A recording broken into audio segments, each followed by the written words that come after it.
ওয়াসাল্লাম যেদিন মদিনা থেকে হাসিম ও মুত্তালিব দুই ভাইয়ের সাথে চলে যাবেন, সকাল বেলায় মুত্তালিবের এখনো ঘুম ভাঙেনি, হাসিমের চোখে ঘুম নাই। বিবি এবং স্বামী দুজনেই রাত্রিভর গল্প করলেন, চুক্তি হলো। হাসিম বলছে, বিবি আমি আগামীকাল সামদেশ চলে যাব, তোমাকে তোমার বাপের বাড়িতে রেখে চলে যাব। আমি সামদেশে যতদিন প্রয়োজন হবে ব্যবসার জন্য সময়টা লাগবে, আমাকে নিয়ে তুমি চিন্তা করিও না, আমি তোমাকে নিয়ে তেমন কিছু চিন্তা করব না। তবে যেদিন আমি সামদেশ থেকে আবার ফেরত আসবো, তোমার গর্ভে যে সন্তান আছে রে দিদি, এই সন্তানটা ভূমিষ্ঠ হয়ে যাবে। আর আমি সামদেশ থেকে আসার পথে আবার তোমাকে মক্কা থেকে নয় মদিনা থেকে তুমি এবং তোমার পেটে যে সন্তান আছে দুজনকেই মদিনা থেকে মক্কা নিয়ে চলে যাব। এই যুক্তি হলো, সারা রাত গল্প হলো। হাসিমের চোখে ঘুম নাই, মুত্তালিবের চোখের ঘুম ভাঙে না। সকাল হলো, বিবির সঙ্গে স্বামী, স্বামীর সঙ্গে বিবি, চুক্তি যা ছিল সব শেষ হলো। বলে রেডি করে দাও। যে সমস্ত কাপড় ছিল, বেডিং ছিল, সব কমপ্লিট হলো। মুত্তালিবের ঘুম ভাঙানো হলো। ভাই মুত্তালিব, আর ঘুমিয়ে থাকো না, একবার ঘুমটা ভাঙাও রে ভাই। সকাল হয়েছে, চলো আমরা বাড়ি, আমরা যেন সামদেশ চলে যাব। সামদেশ যাওয়ার সময় মক্কা থেকে হাসিব এবং তার বিবি এবং মুত্তালিব তিনজনে এলো।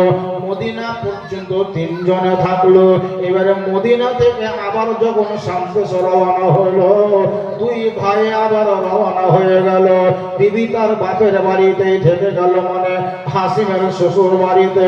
দুই ভাই ব্যবসা করতে গেল, মালপত্র ক্রয় বিক্রয় যা করা হলো। ইতিহাস মধ্যে প্রমাণ আছে বাবা।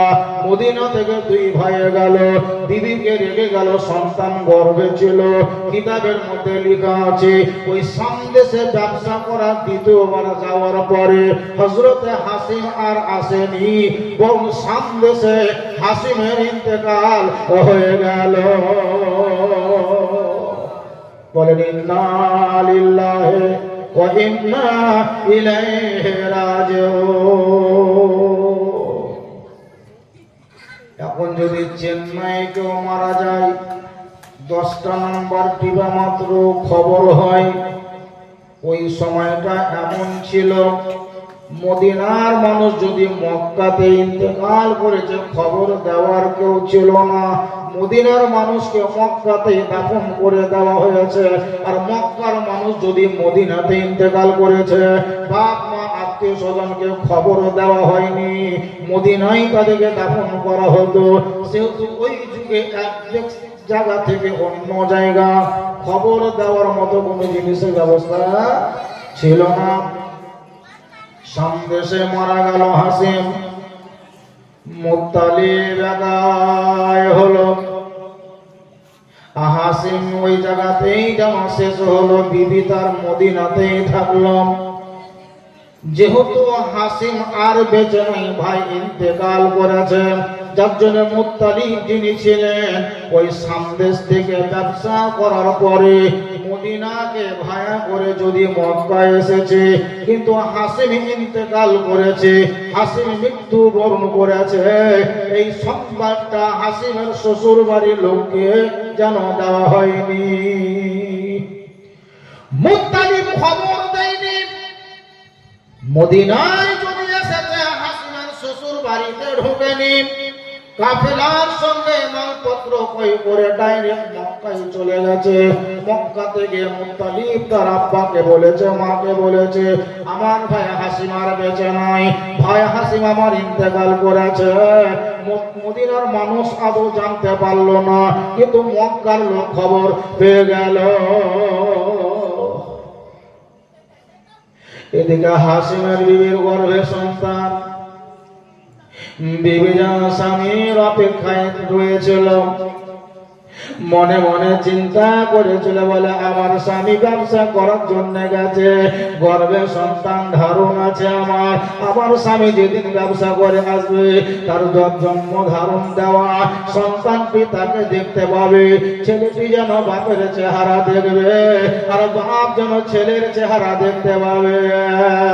হাসিমের বিবি এখন অব্দি খবর পাইনি বা জানতে পারেনি যে আমার স্বামী আর দুনিয়াতে বেঁচে নাই। এই খবরটা যেন কেউ দিতে পারেনি। মুত্তালিব যেন মক্কায় চলে এসেছে বাবা, ভাবির কথা আর মনে করেনি, স্যার হাসিমের শ্বশুর বাড়ির কথা মনে করেনি, খবরটা দেওয়ার সুযোগ সুবিধা হয়নি। এইদিকে হাসিমের বিবি স্বামীর অপেক্ষায় ছিল বাবা। আল্লাহর হুকুম হলো হযরত হাসিমের জন্ম দেওয়া সন্তান বিবির গর্ভে ছিল। সুবহানাল্লাহ। আল্লাহর যখন হুকুম হলো হাসিমের বিবির পেট থেকে একটা সুন্দর বেটা ভূমিষ্ঠ হলো।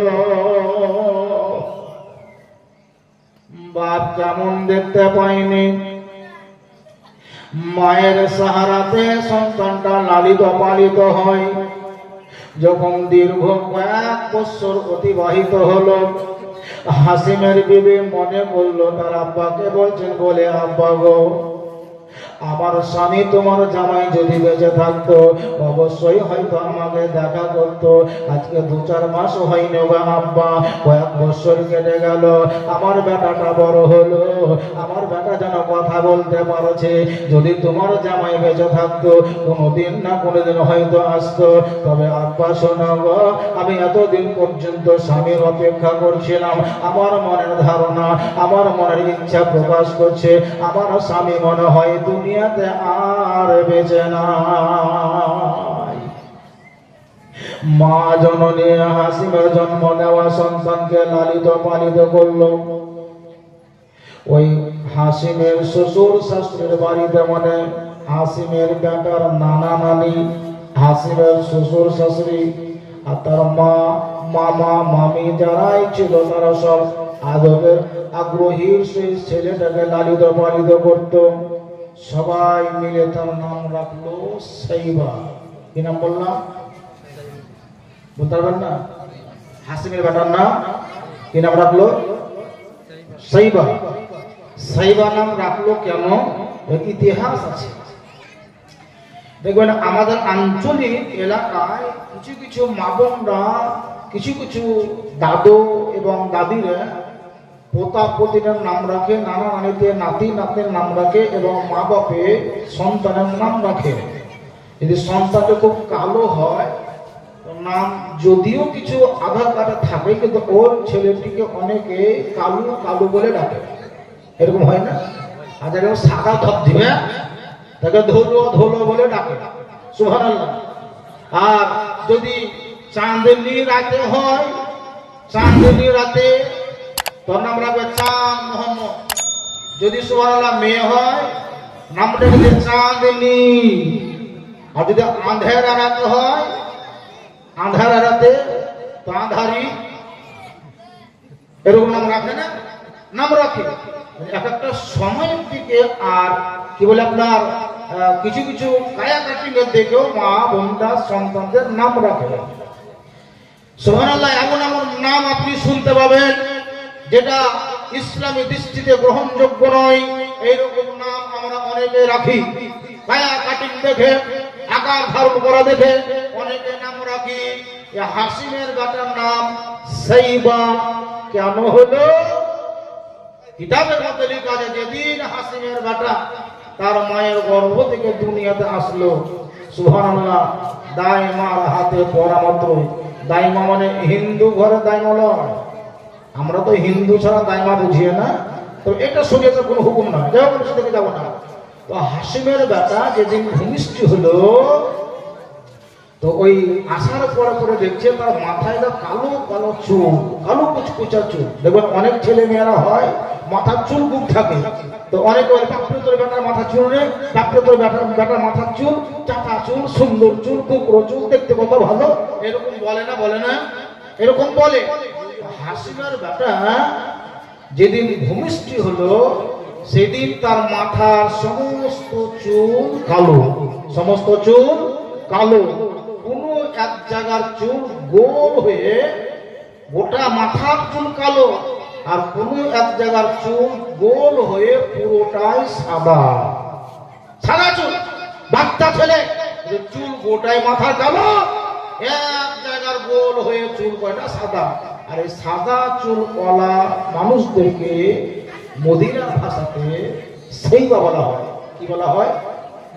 জোরে বলেন না। সাইবা বলা হয়। যদি